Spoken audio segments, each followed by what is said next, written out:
The girl my brother used to date said I had a gift for disappearing. He meant it as an insult, the way he meant most things directed at me. At family dinners when I was 12 and he was 17, he would wave his hand toward me as though erasing something from a whiteboard. "She fades into the background," he told his friends once, not lowering his voice. He eventually stopped noticing her. I always heard him. I learned very early that what he saw as fading was something else entirely. I was watching, filing, building a picture of how the world actually worked when people believed no one was paying attention. That skill, that particular gift, would eventually be worth more to me than anything Marcus ever stumbled into, but I am getting ahead of myself. My name is Diane Osmensa. I am 38 years old. I live in a 2-bedroom apartment in the West Loop neighborhood of Chicago, which I own outright, with a small balcony facing the skyline rather than away from it. That detail matters more to me than it probably should. I have a 6-year-old daughter named Lily, whose favorite things in precise order are her grandmother's jollof rice, an animated film she has watched 47 times, and a stuffed elephant named Gerald, who has survived 2 moves, 1 airline flight, and a minor emergency involving a hotel bathtub. I know the count on the film because I watched it with her the first 12 times and kept track after that out of something between love and mild competitive instinct. I run a private equity firm called Meridian Capital Partners. We manage approximately $340 million in assets under management. I started it at 31 with $800,000 in seed capital, accumulated over 4 years through a combination of consulting income, careful angel investing, and a single early-stage bet on a logistics software company that returned 11 times my investment when it was acquired. My brother Marcus did not know any of this. Or rather, he did not know it until the night of the gala. Marcus is 43. He is handsome in the way men who were once athletic and have since grown comfortable are handsome. Broad through the shoulders, a little soft around the jaw, the kind of face that photographs well at a distance. He has our father's confidence and our mother's ability to make everyone in a room feel like they are the most important person there, right up until the moment he needs something from them. He started Vertex X Technologies in 2018 with a college roommate named Joel Hartley and $2 million in seed funding from our Uncle Wami, who believed in Marcus completely, without the small calibrating skepticism that might have served everyone better. Vertex built project management software targeted at mid-size construction firms. It was not a bad idea, but execution was uneven. Marcus was a gifted salesman and a careless operator, a combination that works extremely well until it does not. By 2021, Vertex had decent revenue, a loyal customer base in the Midwest, and a structural problem with its financial architecture that Marcus had been papering over with bridge loans and handshake deals. I knew this because I had been watching Vertex since its 2nd year, not out of malice, but out of the habit I developed at 12. The habit of paying attention when no one thought I was. When Vertex's Series B process quietly stalled in late 2021, and Marcus started calling our mother twice a week instead of twice a month, I understood what was happening. I spent 3 weeks doing diligence through a shell entity, running the numbers 6 different ways, arriving at the same conclusion each time. The business was sound at its core and broken at its edges, and the right capital partner could fix the edges without destroying what worked. I made an anonymous investment of $4.2 million through a holding company called Lakefront Capital LLC. Lakefront held no public presence. The principals were listed through a registered agent in Delaware. My name appeared nowhere. Marcus and Joel took the capital, restructured 2 underperforming contracts, hired an operations director, and closed a Series B 6 months later. Over the following 18 months, I made 3 additional investments through Lakefront, increasing my position each time as the business scaled. By January of this year, Lakefront Capital held 81% of Vertex's voting shares. I did not do this to trap Marcus. I did it because it was a sound investment, and I did it anonymously because I knew with absolute certainty that if Marcus discovered his younger sister was his majority shareholder, he would either reject the capital entirely or spend the next 5 years making every boardroom interaction a referendum on the childhood hierarchy he had spent our entire lives enforcing. Either outcome was bad for the business. Either outcome was bad for Lily's college fund. So I stayed quiet. I watched. I let Vertex grow. And I waited without specifically intending to for the night Marcus would make the mistake that made silence impossible. That night was the Harrington Gala. The Harrington is the Midwest's largest annual private equity networking event, held every October at the Langham, Chicago, in a ballroom that overlooks the river, decorated every year without variation with white orchids and the collected ambitions of approximately 400 people who believe they are about to make the deal that changes everything. I attend every year. I have a table. My partners attend with me. Rachel Kim, who runs our healthcare portfolio and who I have watched negotiate 3 men out of claiming credit for her work in a single calendar year, and David Okonkwo, my first hire, who possesses the rare quality of being both genuinely kind and genuinely relentless. My friend Sasha, a corporate attorney and my closest friend since law school, usually comes as my guest. This year, she was in London on a transaction that had already delayed twice. I attended alone. I wore a midnight blue wrap dress and low heels, which I mention because Marcus would later describe me as having shown up underdressed. I want the record to reflect that the dress was Giorgio Armani, and the heels were fair. I chose both to communicate money to people who understood clothes, and nothing to people who did not. I arrived at 7:15. The gala started at 7. I have never in my professional life arrived on time to anything, because being slightly late to events where you are known means you enter a room already oriented and able to read it clearly. Arriving on time means you stand in a filling room performing patients. I checked my coat, accepted a glass of sparkling water from a passing tray, and positioned myself near the northeast corner beside a column of marble that had excellent sightlines in 3 directions. That is when I saw Marcus. He was near the entrance, working the room with the focused efficiency of someone who has rehearsed the route. He moved from cluster to cluster, laughing, touching arms, leaning in to make each person feel singled out. Joel Hartley was slightly behind, remembering names Marcus would never retain. I watched Marcus pull aside 3 people I recognized: Edward Crane, Vertex's lead Series B investor, a younger man I did not know by name, whose firm's logo I had seen on the attendee list, and a woman named Patricia Lell, who ran a growth equity fund out of Minneapolis. He briefed them on something. I was 50 feet away. The room was loud, but I have spent years reading the geometry of conversations. He was managing them, orienting them against something or someone.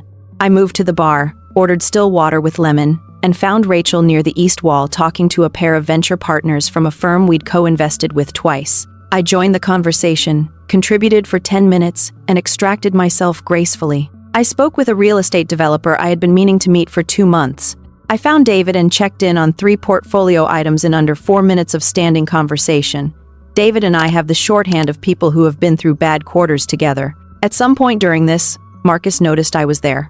I saw it happen in my peripheral vision, the precise moment his gaze found me across the room, his expression shifting slightly, the way a calculation changes when a new variable appears. He crossed the room to me. "Diane," he said. My name the way he always said it, like it was a fact. Mild disappointment to confirm. I smiled. "Congratulations on the Series C announcement." I saw the press release. Something crossed his face, a flicker I couldn't read. He recovered immediately. "Thanks. Big night for us. A lot of the right people are here." "The right people are always here," I said. "That's why I come." He paused. "Then what is it you're doing these days, still consulting?" I had not done pure consulting work in 7 years. He knew this and did not know this. "Something like that," I said. He nodded, already looking past me. "I've got to make some rounds." "Don't," I said, gesturing vaguely at the room. "Don't approach my investors tonight, okay? It's a big pitch cycle and I need the conversations clean." He said it like he would to a child who wandered onto a stage gently, expecting gratitude for the guidance. "Of course," I said. He moved away. I turned back toward the river view and finished my water. 22 minutes later, Edward Crane found me. I had met him once briefly at an industry conference in 2022. He knew Meridian Capital by reputation. We had been in a deal together at One Remove, 2 portfolio companies in adjacent markets. He had been trying through Rachel to find time to discuss a potential co-investment.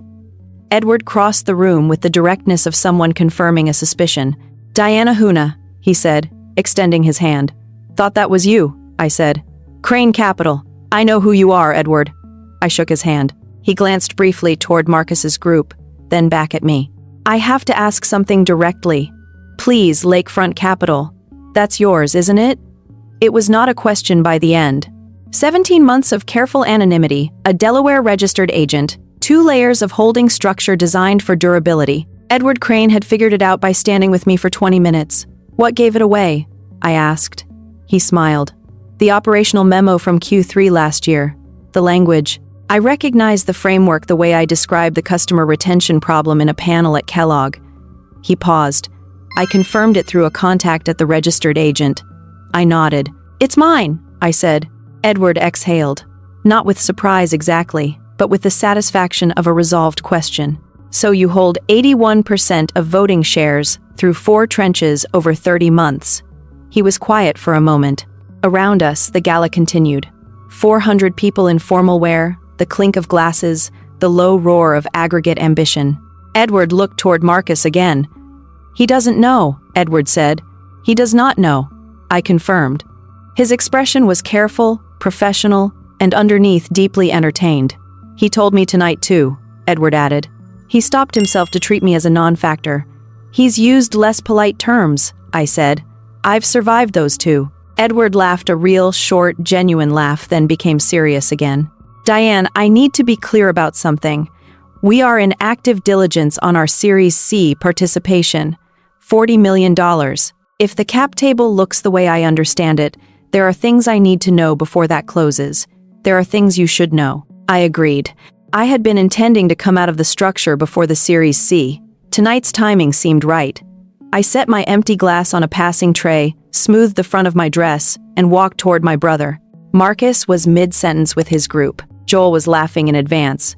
Patricia Lell smiled politely. The younger investor nodded. I stopped at the edge of the group and waited. Marcus finished the story. The group laughed. He turned and saw me.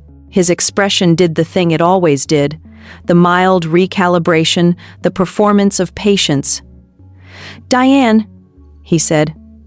I said, Marcus, I need a moment. This really isn't the time. It is actually. I looked at Joel. Joel, good to see you. You've done excellent work on the operations restructure. The Q3 retention numbers were strong. Joel blinked.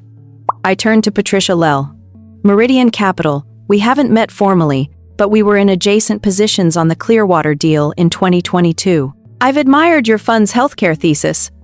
Patricia looked at me with recalibrated attention. Diane Omensa. Yes, Rachel Kim is your partner. She is. Marcus stepped slightly toward me, lowering his voice. Diane, what are you doing?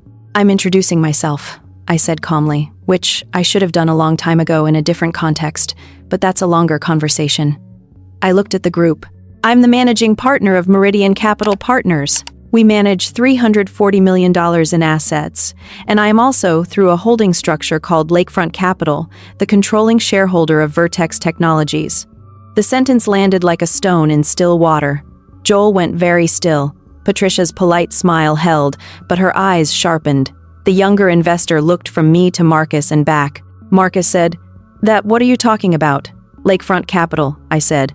Delaware LLC.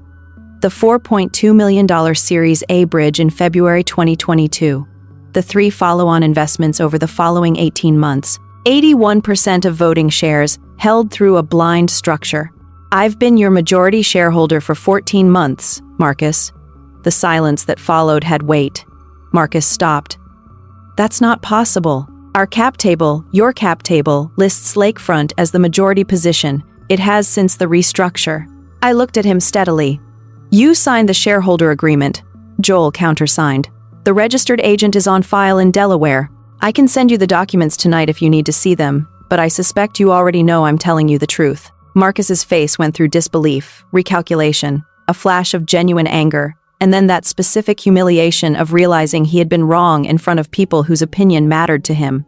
You did this without telling me, he said. I invested in a sound business, I said. I did it anonymously because I knew you would reject the capital if you knew it came from me. I was right, you would have. The business is worth 11 times what it was before the first investment. The operational improvements you and Joel made were real. I didn't do this to you, Marcus. I did it for Vertex. You did it for Vertex, he repeated, somewhere between fury and blankness.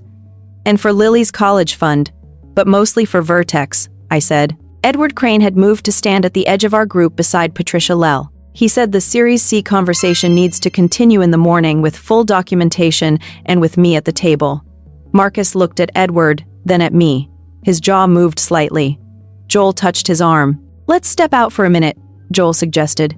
"I'm fine," Marcus said. He wasn't.